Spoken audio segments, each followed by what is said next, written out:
If for any reason your Bernina buttonhole foot 3A is not working as intended, you're not getting the buttonholes to stitch out, you're not getting the results you're looking for, in the Bernina 480 there is a way to calibrate the buttonhole foot, and I want to walk you through those steps. It is actually fairly easy, you just got to know where to do it. So we're going to go over to the home button and go into the settings. Pick the last one with a picture of the sewing machine, that's kind of the service area. Choose the last option, which is the wrench, and there's a picture of foot A as a buttonhole foot. So go ahead and touch it. I've unthreaded the machine, not that you need to or it said it did, but I just know that the needle's going to come down. So I'm lowering down the presser foot like it told me to do.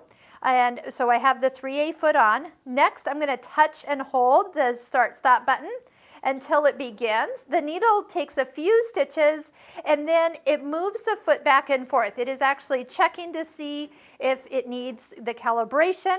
When it's done, lift up the presser foot and you'll get the OK button if that is correct. And I do here have that as an option, and everything is either calibrated or didn't need to be calibrated. But if you were having problems, this would actually fix it so you don't have to take it into your store and have them do it. You can do it right there on screen.